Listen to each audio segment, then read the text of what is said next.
Now I want to deal with another very important pawn and game technique, the triangulation. This is a very famous example, Fani versus Alapin. And white to move would not be able to make immediate progress, as black easily defends the key squares. Oh, excuse me. Let's mark them green as usual. Black can easily defend the key squares b6 and d7, and white can not make direct progress now.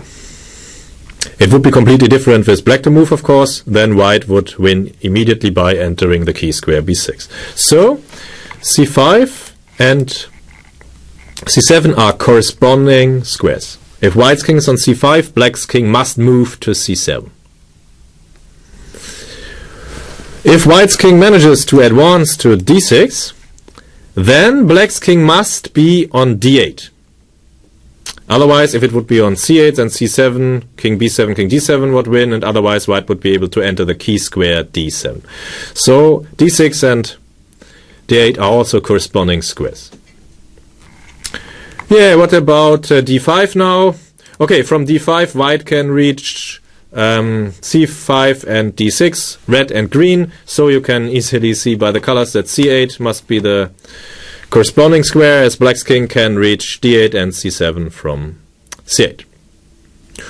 Okay, now it still looks as if the position is drawn, as white can obviously not win the battle for the squares. King d5, king c8, king d6, king d8, king c5, king c7, and white hasn't made any progress. But in cases like these, where no pawn moves are possible and just the king maneuver, you must always look at the squares in the backyard of the attacker. So what about d4? From d4, white's king can reach d5 and c5, yellow and green. So d8 is a corresponding square, or equally b8. Okay, I should have used another color now, but I ask you to distinguish. If white's king is on d6, then black's king must be on d8. While if white's king is in his backyard on d4, then black could be on d8 or on b8. Okay, it still looks as if black can easily hold the correspondence. But now let's have a look at c4. White still can reach c5 and d5, so d8 or b8 correspond to c4. And now we see black's problem. c4 and d4 are connected, while d8 and b8 are not. So white can win by using the usual triangulation. King d5 first, black must take the corresponding square c8.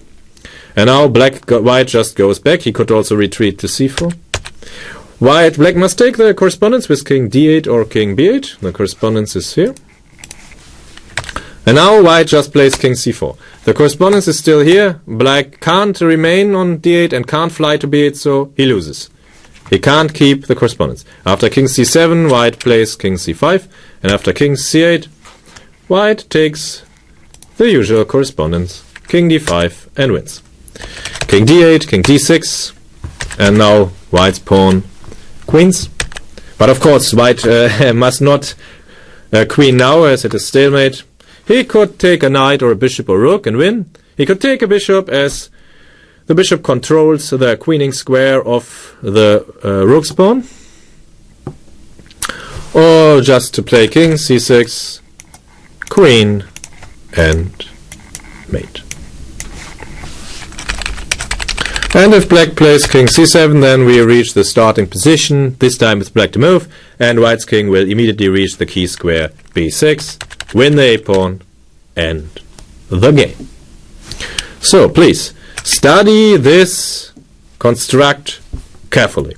I will not deal with any more complicated positions with corresponding squares, but triangulation is a special case of corresponding squares, and please study this carefully. Make sure that you have understood the underlying mechanism of triangulation.